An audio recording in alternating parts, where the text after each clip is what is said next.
Alors Joël, je suis très content de vous revoir parce que là aujourd'hui on va parler d'un tout autre sujet. On avait évoqué bien sûr les semences, mais c'est en partie lié. On va parler de l'herboristerie et vous avez un rôle particulier au Sénat à chaque fois parce que vous êtes le sénateur qui appuie les projets citoyens, quels qu'ils soient. J'apprends que le métier d'herboriste depuis Vichy n'existe plus, il n'y a plus de reconnaissance du métier d'herboriste. Donc maintenant c'est le monopole des pharmaciens et surtout de l'industrie pharmaceutique. On se retrouve là encore face à des lobbies. Donc eh bien là il s'agit de réhabiliter cela. Alors c'est un travail de longue haleine parce que encore tout comme les pesticides, tout comme les semences, c'est très technique à la fois et juridiquement, donc il faut trouver toujours les biais qui vont bien pour faire avancer les choses. Donc on va, alors c'est mon prochain chantier, on va dire, comme à l'habitude, en lien avec le terrain, avec les professionnels.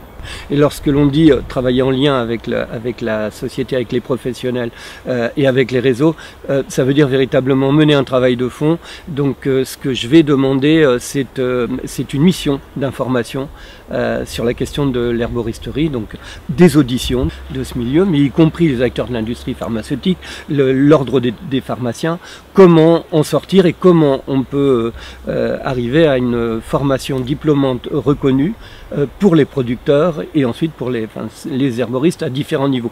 Alors on va peut-être faire un bref rappel autour de la loi parce que vous évoquiez le fait que les herboristes actuels sont dans l'illégalité.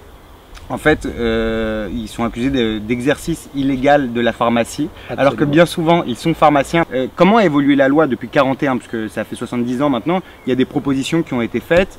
Comment ça se fait que ça n'a jamais été rétabli ? Alors, d'abord, j'ai parlé de résistance. Il y a quand même des gens alors, qui ne sont pas de la génération d'avant, qui s'est pratiquement éteinte. Je ne crois pas qu'il en reste, ou il en reste quelques-uns. Mais il y a ceux qui ont 50, 60 ans, qui ont voulu continuer et qui pratiquent encore. Sauf qu'ils sont dans l'illégalité, ils peuvent vendre, mais ils n'ont pas le droit de conseiller. Et donc ça, c'est un non-sens complet.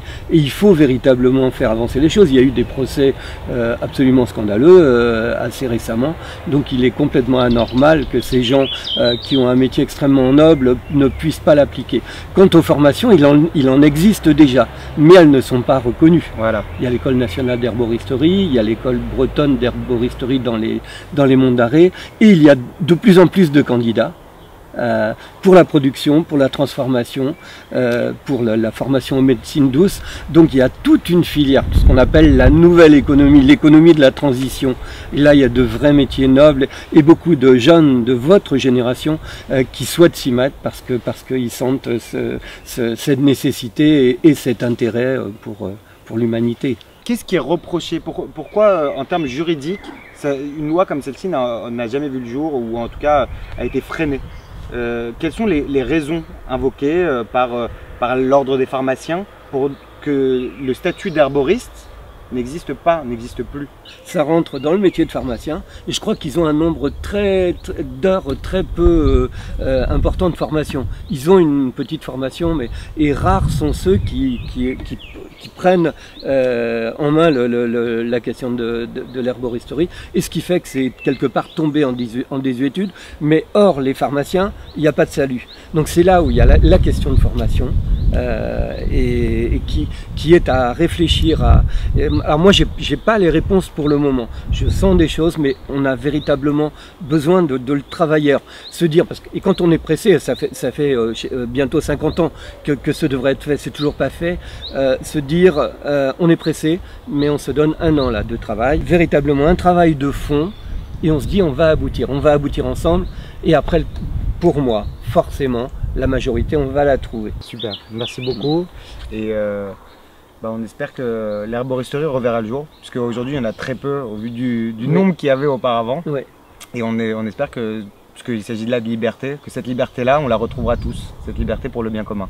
Donc voilà, merci pour toutes les personnes qui sont sensibles à ce sujet-là, de porter nos voix dans les assemblées parlementaires. Eh bien, moi je vous remercie aussi parce que vous ne pouvez pas savoir ce que ça m'apporte que d'avoir cette relation avec vous là et de se retrouver dans ce cadre-là pour parler de ce qu'est l'herboristerie. Une citation de Gilles Clément qui est bien connu, Gilles Clément, et qui dit il y a des herbes, je ne sais pas à quoi elles servent. Par contre, je suis sûr d'une chose, c'est qu'elles servent à quelque chose. Je trouve ça fantastique, quoi. Et que ce soit un éminent spécialiste qui le dise. Et derrière tout ça, il y a l'équilibre, les équilibres qui nous dépassent. On a mis de la chimie dedans, en fait ce qui compte c'est l'alchimie, comment tout ça fonctionne et comment l'humain peut travailler avec et pas contre, dans l'intérêt de la planète et dans l'intérêt de tout le monde et des générations futures. Il y a un vasile qui tombe ici en tout cas. Donc, il y a un peu plus.